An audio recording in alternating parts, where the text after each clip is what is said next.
بسم الله الرحمن الرحيم. Ассаламу алейкум ва рахматуллахи ва баракату. Урматтуу мусулман бир туугандарым, бүгүнкү өтө турган сабагыбыз тафсир Бакара сүрөсүнүн 173 аят. Аллах субхана ва тааля айтат: Иннама харрама алейкумул майтата вад-дама ва лахмал хинзир ва ма ухилля бихи ли гайриллах. Фаман турра гайра багин ва ла адин фала исма алейх. Аллах айтат: силерге арам болду өлүк, кан жана чочкон эти. Ошондой эле Аллахка эмес башка бирөөгө арналып союлган жандыктын эти. Фамани турра гайра багин. Бирок ким ошол арам болгон эттерди, өлүктү, чочкон этин, же болбосо Аллахка эмес башка бирөөгө арналган союлган жандыктын этин жегенге аргасыз болуп калган болсо, фамани турра гайра багин. Ошону талап кылбай, мындайча айтканда ошону каалабай, тамшанып жегендей болбой. Уала адин, чектен чыкпай, мындайча айтканда аша чаап көбүрөөк жеп салбай. Фала исма алей, андай адамдарга күнөө жазылбайт. Анткени Аллах Таала инналлаха гафурур рахим, Аллах Таала кечиримдүү, райымдуу деген аятты чечмелесек. Бул аятта Ибн Аббас берки сөздөр түшүнүктүү. Чочкон этин бардыгыбыз билебиз. Өлүк деген эмне экенин билебиз. Кан деген эмне экенин билебиз. Жана ошондой эле Аллахка эмес башка бирөөгө арналып союлган. Ал эмне? Мисалы, би исми Иса, Исанын аты менен, би исми Мухаммад, Мухаммадтын аты менен, би исми Жибрил, Жибрилдин аты менен, Арбактын аты менен, ошонун Арбак разы болсун, ошондой нерселер болсо, анда бул эт арам болот. Бисмилла деп гана сөйлөш керек. Бисмилла. Ошондо гана жашоо биздики берекеге бөлөнөт. Эмнеге? Бүгүнкү сабактын негиз максаты Аллахтын тыюусунда береке бар. Мурдагы сабакта Аллахтын буйругунда береке бар жөнүндө өткөнбүз. Жана билип коюңуздар, Аллахтын тыюусунда да береке бар. Аллах бизге эмнени тыйса, жашообузга береке болот. Тагыраак айтканда, Аллах бизди өз берекесине бөлөйт. Аллах бизди тыйды өлүктү жегенден. Канча адамдар аузбилла Кытайда, Японияда жанакындай өлүк төрөлүп калган балдарды жеш алар үчүн десерт экен. Аллах субхана ва тааля бизге тыйды канды, бирок эки гана кан тыйылбайт.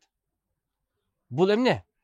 Бул көк боордогу кан жана боордогу кан.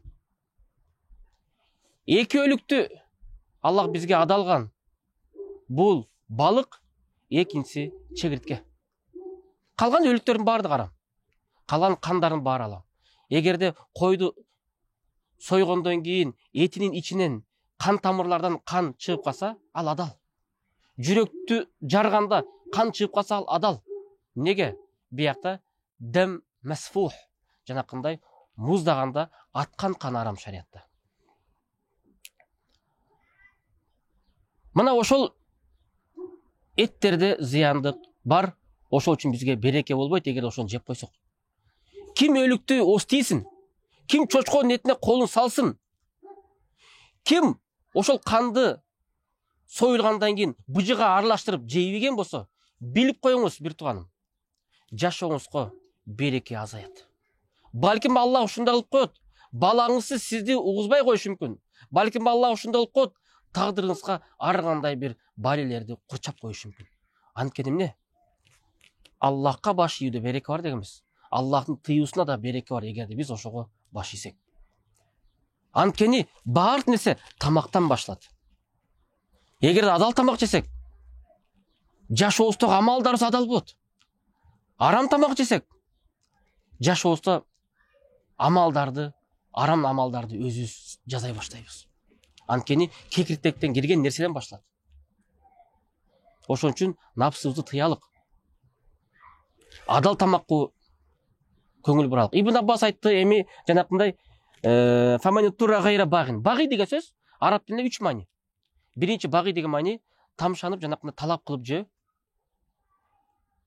Экинчи маниси бағи деген бугат, жанакындай башчыларга, амирлерге кол салып, аларга каршылык кылып, революция кылып, көтөрүлүш чыгаргандар.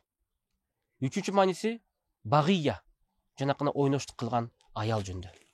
Бирок бул аятта көбүнчө биринчи маниси талап кылынат. Жанакындай өлүктү тамшанып жеген, талап кылып жеген, десерттеп, ошону кымбат болсо дагы сатып алып, тамшанып сүйүнүп жеп атпайбы?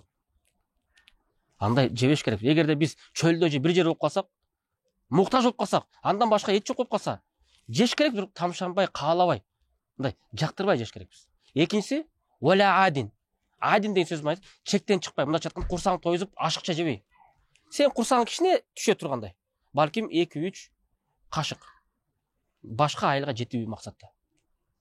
Экинчи маниси бул аяттын тафсиринде алымдар айтат, бул бугат деген сөз жанакындай падышларга каршы чыгуу дейт. Эгерде ким падышага каршы чыгып калса, ал ошол өлүктү жеген ага арам дейт. Мындайча айтканда кандай? Падышага каршы чыкты, башка жерге качып кетти, андан кийин ошол жерде качып жүрөт дагы, андан кийин ошол өлүктү көрүп калса дагы, өлүктү жеген ага арам. Эмнеге? Тобо кылсын. Имандан чыгып кетти. Тобо кылсын, тобо болгондон кийин ошол өлүктүн эти ошондо ага адал болот деген сөз. Ошон үчүн туугандар, биздин мусулмандардын башчыларына каршы чыкпаш керекпиз. Буга Аллах Тааланын дини дагы ошондой нерсени буйруйт. Чыккынчы болбош керекпиз. Бузукулардан болбош керекпиз. Жанакындай элдерди көтөрүп, согуштарды чыгаруудан себепкер болбош керекпиз. Элге бир гана тынчтыкты, имандуулукту, жакшылыкты, берекени жана акыйкат Аллахтын динин тартуулаганды максат кылалык. Азыр ушундай адамдар чыкты. Кичине эле бир нерсе билип алса эле YouTube'дан, Instagram'дан, Facebook'tan чыга алып туруп, падышаларды жамандап баштайт. Бирдеме деп атап туруп, сен кет, сен мындай деп. Сен о мусулман бир тууган болсоң, сен биринчи өзүңдүн үй бүлөңдү, балдарыңды тарбиялап, карап көр биринчи. Элди башкарыш өтө кыйын. Адам өзүнүн баласын башкара албайт. Анан кийин өзүн башкара албайт. Напсысы аракка берилип кетет. Чыда албай, аракты таштай албай жүрөт дагы, андан кийин сүйлөгөндү чоңдорго асылганды гана билет. Ошон үчүн мен айтмакчымын мусулман бир туугандар. Саясатташып кетпей, динибизге кайталык. Аллахтын дининде береке бар. Анткени Аллах билет, биз билбейбиз. Жашоодо бизди эмне күтүп жатат.